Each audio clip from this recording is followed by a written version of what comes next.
du Mastermind Kraken ici à Paris avec plus de 30 e-commerçants. Après le succès de notre dernier Mastermind, on a décidé de vous faire un cadeau inoubliable. Celui de vous partager les meilleures conférences de tous nos intervenants d'exception pour vous aider à faire décoller votre business e-commerce. Vous allez retrouver des vidéos sur le scaling d'une équipe et le scaling de la publicité sur Google, sur Facebook, comment réussir à cartonner pour le Black Friday, une conférence complète de notre Media Buyer sur Google Ads et des conférences bien évidemment de moi et Tristan sur la gestion et le développement d'un business e-commerce au quotidien. Et bien évidemment, c'est 100% gratuit. Aujourd'hui, on se retrouve avec Étienne Petit, un e-commerçant de génie qui participe et qui fait partie de notre communauté depuis longtemps maintenant. Il a en parallèle de son business e-commerce développé une solution pour l'aider à scaler à l'international. Vous l'avez certainement entendu sur mes vidéos, l'international c'est un marché, une opportunité énorme pour aller chercher plus de ventes, scaler et plus de marge. Et clairement, pour pouvoir s'aider à se développer en Allemagne, je crois à l'époque, il a créé ScaleShop, qui est un outil qui va l'aider dans la traduction de sa boutique Shopify. À la fin de nos conférences, il a présenté son outil à tous ceux qui voulaient scaler l'international sur Shopify. Et dans la vidéo, vous allez retrouver son retour d'expérience pour aller à l'international et également son outil qui, en quelques clics, permet de traduire complètement une boutique et ce, de manière qualitative. C'est vraiment juste incroyable. Je vous laisse avec Étienne et son outil ScaleShop. Dans tous les cas, je vous mettrai un lien dans la description pour le contacter si c'est quelque chose qui vous intéresse et je vous souhaite un bon visionnage. De vous présenter un petit outil que j'ai développé maison pour nos besoins et qui au départ a fonctionné vraiment pour l'équipe avec qui je travaille pour développer, pour gagner du temps lorsqu'on développe une boutique à l'international sur un nouveau marché, une boutique qui marche bien en FR par exemple. On veut tester sur le marché UK. On va forcément avoir envie de dupliquer cette boutique et pour ça, comme on est très feignant, on a eu l'idée d'automatiser ça via API. Donc ça marche uniquement sur boutique Shopify et donc d'automatiser la copie de ces fiches produits tout en les traduisant. Donc c'est un petit outil qui est développé en Python et initialement c'était moi qui m'en servais pour gagner du temps. Et puis un jour je suis tombé sur un gars qui faisait du SEO, qui avait quasiment 2000 fiches produits sur sa boutique. Et puis, il m'a dit, je peux tester. Donc, voilà, et il a été plutôt emballé. Et finalement, on a bossé ensemble pour finalement améliorer le processus en me disant, bah, moi, je fais du SEO. Bon, c'est super, ta fiche produit, ta description, elle s'importe. Mais si tu pouvais m'optimiser la balise méta du titre, enfin le meta title, est-ce que tu pourrais m'optimiser les balises de ma fiche produit? Est-ce que quand j'importe, tu pourrais pas me conserver l'URL pour que finalement le lien entre mes fiches produits, mes collections, donc finalement le cocon et donc finalement la structure de son site se conserve. Et petit à petit, d'amélioration en amélioration, on est arrivé à un truc un peu plus SEO. Et qui est plutôt, qui est aujourd'hui fonctionnel. Il y a encore des choses à développer, comme par exemple, tout à l'heure tu en parlais, les balises hreflang, voilà, qui sont en cours de développement et qui nous paraissent primordiales à mettre. Mais donc je vais vous faire une petite démo pour que vous vous rendiez compte un petit peu à quelle vitesse ce petit outil fonctionne et peut-être que ça vous servira dans votre quotidien d'e-commerçant SEO. Alors, pour les besoins de la démonstration, j'ai une petite boutique ici qui vend du café. Donc voilà Pablo. Et Bonjour Pablo. Pablo, il est au UK. Il a déjà scalé sa boutique au UK. Voilà, il a la boutique guatearomacraft.co.uk. Il a dans sa boutique quelques collections qu'on peut voir ici. Donc, bon, il y en a 6 pour les besoins de la démonstration. Et voilà, quelques petites fiches produits qu'il aimerait bien dupliquer sans perdre trop de temps. Donc ce Pablo, il va venir se plugger sur le site et à l'aide d'un petit favori, donc là c'est le fonctionnement de l'outil, hein, ça fonctionne par un petit favori qui va faire appel au script Python qui est hébergé sur un serveur distant. Et là, donc voilà, ça vous ouvre une petite pop-up qui va lui proposer donc, qui va déjà faire l'inventaire de l'ensemble des collections qui sont sur sa boutique, qui va lui faire l'inventaire aussi du nombre de produits par collection et qui va lui proposer d'importer avec plusieurs options ces différentes collections et fiches produits qui sont contenues dans la boutique. Donc au préalable, il y a forcément une phase d'installation sur la boutique destination sur laquelle on aura forcément créé une application privée avec donc une génération d'une clé de licence, d'une clé API. On va aussi paramétrer la langue de destination parmi les 73 langues que vous avez pu voir tout à l'heure. Pourquoi? Parce qu'en fait, c'est Amazon Translation, l'outil qu'on utilise pour faire la traduction. Et aujourd'hui, propose ce nombre de langues. Voilà. Alors, je n'ai pas testé toutes les langues, mais lors de... Alors, à l'époque, on a choisi... En fait, on a fait des tests avec DeepL, avec l'API. Et en fait, on a comparé sur des petits paragraphes, des grands paragraphes, des paragraphes plutôt techniques, un peu moins techniques. Et on voyait des fois des choses qui étaient quasiment similaires et des fois des petites différences, mais à peu de choses près. Et ce qui nous a décidé, c'est le prix de traduction par mot. Voilà. Alors, bon, voilà, l'outil aujourd'hui, on a une dizaine d'utilisateurs, dont nous, et c'est pas fermé qu'un jour, il y a un client qui a 2000 fiches produits et qui fait ça en récurrent, etc. Il nous dit, moi, je veux DeepL. Peut-être qu'on pourrait, tu vois, étudier la question de se brancher sur du DeepL ou des choses comme ça. Je suis tenté de changer, donc tu connais le coût à peu près que tu dépenses? Je pourrais plus te dire, parce qu'en plus, ils ont changé. Et non, il faudrait que je me réactualise. C'est trop cher, DeepL. Ouais. Justement, je cherche Ouais. à m'en éloigner, donc je n'ai pas encore testé avec OpenAI. Ouais. Et je sais que par exemple, en gros, c'est de cet ordre de grandeur. Moi, un shop, à peu près avec 1000 produits, ça me coûte à peu près $300 sur DeepL. 1000 produits. Ah oui. Ouais, à peu près 1000 produits, ça me coûte $300. Chez OpenAI, ça serait $2. Ok. Donc en fait, Ouais, il n'y a pas de... voilà, Ouais, il y a pas de... c'est pas que je veux faire des économies sur autant, parce qu'à la limite, bon, tu payes une fois, c'est pas grave, c'est pour ça qu'on ne s'est pas pressé, mais la différence est telle que je suis quand même tenté d'aller regarder ailleurs. Et puis peut-être avec des possibilités de personnalisation plus importantes sur OpenAI, dans la traduction, tu parlais tout à l'heure des suffixes ou des préfixes que tu peux ajouter. Bah ouais, ça, tu peux pour plus facilement. voilà, À l'époque, il n'y voilà. avait pas. Donc, Ouais, non. on était en 3, donc en fait 3 c'était pas terrible. Maintenant en 4, oui, c'est bien. Mais DeepL était mieux que le 3 en tout cas. Mais je suis sûr qu'il est moins bon que le 4. Ouais, c'est clair. Il faudrait qu'on regarde. Bon, en fait, vous l'avez bien compris, c'est une petite boîte sur laquelle on a greffé des différents API, dont l'API Amazon Translation.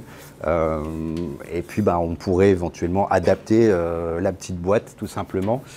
Comme on a pu adapter, je vous montrerai tout à l'heure, l'authentification et la gestion membre pour gérer forcément les clients qui voudraient utiliser l'outil. Donc là, voilà, on va sélectionner nos collections. Avant ça, je vous montre la boutique de Pablo en espagnol. Donc il a déjà tout préparé, il a remis sa main image, il a remis ses collections, etc. Mais sauf que sa boutique est complètement vide. Voilà, c'est vide, il a rien du tout. Et donc voilà, il va faire son transfert. Donc il se positionne ici, il retourne sur sa page. Et ça te copie, non, ça te recrée pas l'environnement, le thème, etc. quoi. En fait, ça te fait gagner du temps sur la copie de tes descriptions, les images, etc. Voilà. Et puis les fiches produits, et ainsi de suite, en essayant de recréer au mieux l'écosystème que tu as créé, le maillage interne que tu as créé. Même les images, même. Ouais. Ça t'importe, en fait... Vas-y, fais ton test, lance ton test. Ouais, on analysera finalement le comparatif entre les deux fiches. Mais ça importe en fait vraiment toute ta fiche produit ou même ta collection. Ça importe ta mise en forme, tes tableaux, tes puces. Ça respecte vraiment l'ensemble de ta structure en fait. Si tu as une image qui est dans ta fiche produit, il va te l'importer et il va en créer une nouvelle en fait. C'est pas un doublon de l'autre, il ne pointe pas vers l'ancienne image, tu vois, il l'a vraiment importé, transformé et recréé, tu vois. Et en plus, quand il va l'importer, il va ajouter des petites fonctions que finalement, quand tu as créé ta boutique depuis le début, tu n'as pas forcément fait. C'est qu'il va songer à te rajouter, par exemple, le nom du fichier image. Il va utiliser le nom de la fiche produit, tu vois. Et dans la balise alt de l'image, il va mettre le nom de la fiche produit pour que finalement, bah, tout ça joue pour améliorer ton SEO. Tu vois. Donc, c'est des petites choses comme ça qui peuvent... Alors, donc, je reviens sur ma petite pop-up. Je reviens sur les coches aussi. Donc là, c'est des choses que, bon, on avait, nous, à l'époque, l'utilisation, on pouvait choisir si on était avec TVA ou sans TVA. Si on continuait de vendre avec stock ou sans stock, suivant si on a une gestion de stock. Traduire les tags, bah ça c'est en général, si tu mets des tags en rapport avec du SEO, bah tu veux éventuellement les traduire, mais il y a certains e-commerce qui utilisent les balises des fiches produits pour afficher des éléments en plus sur les fiches produits, des bannières, des bandeaux, des choses comme ça.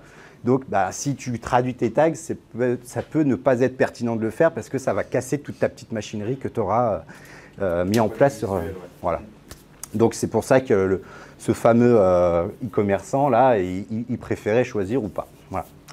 Et puis après, tu peux choisir si tu veux publier ou ne pas publier tes collections et tes fiches produits en cliquant sur ce bouton.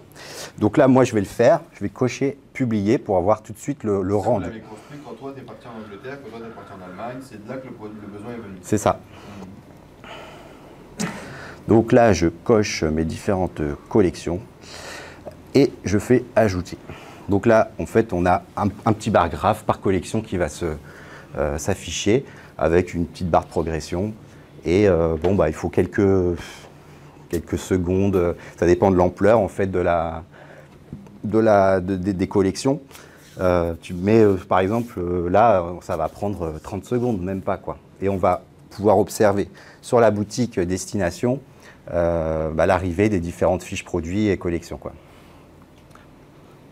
Tu les as pas publiés, donc on les verra pas là. Si, j'ai coché publier. Ah oui. Ouais.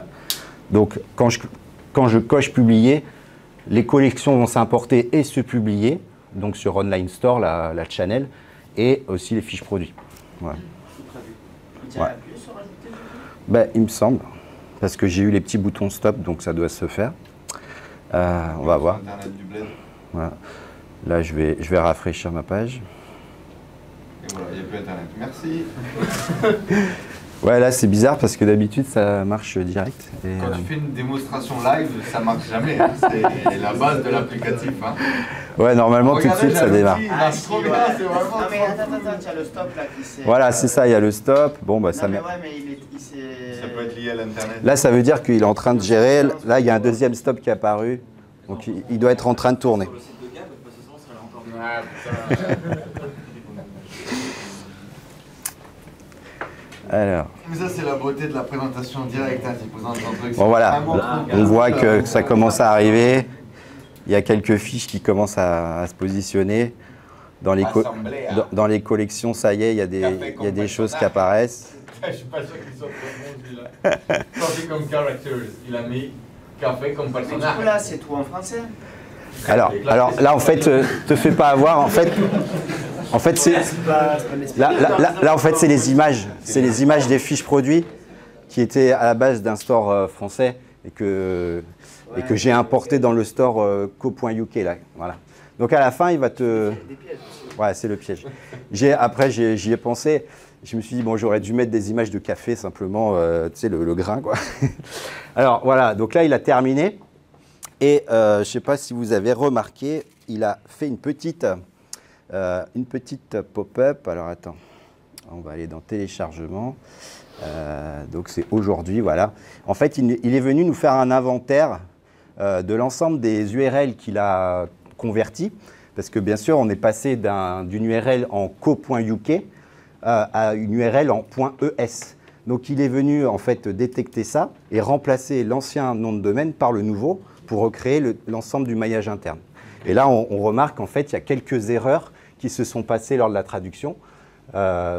Toutes les 200, c'est qu'elles ont répondu, elles sont en succès. Et les 404, elles sont pas bonnes. Donc, il y a dû avoir une petite erreur dans l'opérationnel. Et donc, grâce à ce fichier, on va pouvoir aller retourner sur la collection, vérifier le truc, quoi. Donc ça, c'est en cours d'amélioration. Ce que je souhaiterais, c'est que l'erreur 404, en fait, on ait une colonne supplémentaire où en fait, on puisse aller cliquer sur quelle est la fiche produit qui a enregistré cette 404 pour aller rapidement modifié, tu vois. Donc Voilà. là, si tu prends une fiche produit, tout a été traduit. Voilà, c'est ça. Donc là, bah, je vais aller sur une petite fiche produit, je rafraîchis. J'ai aucune idée à quel point c'est chiant à faire sur Shopify. Ah bah c'est super long, on va voir prendre par exemple celle-ci. Bah voilà, il nous a traduit l'ensemble de la fiche produit, il a importé l'image. Il a conservé par rapport à l'ancienne fiche produit qui est ici sur le co.uk. Il nous a conservé la structure, le gras, les collections, les différentes URL. Et là par exemple j'ai une URL Café Gourmand, bah, quand je clique, l'URL me renvoie bien vers la collection mère. Donc le cocon, enfin le maillage a l'air d'avoir été respecté. Et voilà, ça vous donne une petite illustration. Ensuite, on peut aller dans la boutique. Ah, il y a du français aussi en bas. T'as vu du français? Ah oui. Citron vert. Ah oui, ouais, très bonne. Ouais, On va faire un recettage. On va faire ça après. ouais, bah, il y a des erreurs. Effectivement, il y a des choses qui n'ont pas été T'as une idée de traduites. combien de temps ça t'a fait gagner ça? Combien d'argent? Ah bah là, c'est plusieurs heures hein, déjà. Franchement, il y a 15 fiches produits. Mais honnêtement, d'aller copier-coller chaque description, rentrer dedans, ouvrir, fermer, rajouter ton image. Tes images, tu dois les downloader sur ton PC, tu dois les réimporter, enfin tu vois, les copier-coller qui vont mal se passer. Bon voilà, c'est quand même un gain de temps assez important. Après, bah, forcément, comme on parlait tout à l'heure avec Tristan, ce matin je crois, bien sûr, il y a des risques de mauvaise traduction. Moi, je pars du principe que c'est quand même beaucoup moins cher de payer un billet éventuellement espagnol pour relire simplement la boutique. Il va te facturer beaucoup moins cher au mot plutôt que de traduire l'ensemble de ta boutique. Voilà. Donc, c'est quand même pas le même boulot. Voilà. Ben, félicitations. Merci. C'est cool. Du coup, le prix de l'application, abonnement. Ah oui. Je sais pas si ça marche. En fait, tu peux te rendre sur le... Est-ce que ça marche toujours? Je sais pas si... Non, ça marche plus. J'ai cassé le truc. Ouais, donc tu peux te rendre sur scaleshop.fr et tu as la page tarif. Il y a deux options. Il y a soit un abonnement, donc il y a un petit pack à 20 € par mois qui te donne une centaine de fiches. C'est un abonnement, enfin le premier pack, tu as une option d'abonnement de 7 jours où ta carte, en fait, tu es obligé de la mettre, mais elle n'était pas facturée. Et au bout de 7 jours, ça déclenche. Et en fait, après, il y a plusieurs niveaux d'abonnement, mais tu es obligé de t'engager quand même parce que il y a plein de petits malins. En fait, ils s'abonnent avec le prix pas cher et puis en fait, ils se désabonnent à la fin et puis ils ont pris le gros pack pas cher, quoi. Donc voilà, j'ai rajouté cette notion d'abonnement sur 12 mois. Et après, tu peux aussi avoir un besoin très spécifique. Tu vois, tu as une boutique qui fait 2000 fiches produits. Bah, tu achètes juste un pack one-shot à 2000 avec un prix fixe. Et après, tu utilises… En fait, un crédit équivaut à une fiche produit. Et ça se décompte automatiquement. Quand tu es connecté sur ton dashboard, tu vois le nombre de crédits. Puis ça se décompte à partir du moment où tu fais de l'importation, quoi. Voilà. C'est bien, félicitations Étienne. J'espère que cette conférence avec Étienne, elle vous a plu. L'opportunité à l'international est énorme et il y a tellement de choses à faire. De notre côté, on a misé sur l'international à mort pour aller réussir à atteindre nos 10 millions d'euros de chiffre d'affaires par an. Et je vous recommande, si vous avez déjà réussi à maîtriser un marché en francophonie, d'essayer de le développer à l'international. Si vous voulez pouvoir retrouver Étienne, mais plein d'autres e-commerçants également, on organise un nouveau mastermind. Mastermind Kraken Mission Punta Cana. 20 entrepreneurs multimillionnaires qui se rassemblent à Punta Cana dans un hôtel 5 étoiles magnifique et des plages paradisiaques à couper le souffle. Pour pouvoir networker, préparer votre Q4 au mieux et préparer cette année 2025 de manière explosive, c'est The Place to Be. Les meilleurs Facebook Ads, les meilleurs en Google Ads, les meilleurs en TikTok, les meilleurs en création de marque. Et même un agent chinois sera avec nous. Si vous avez envie de participer à cet événement, je vous mets un lien juste en dessous. Laissez-nous votre candidature, parlez-moi de vos projets, de vos objectifs et avec un peu de chance, vous aurez une place pour venir vivre cette aventure de dingue avec nous. Je vous dis à très vite, rendez-vous à Punta Cana.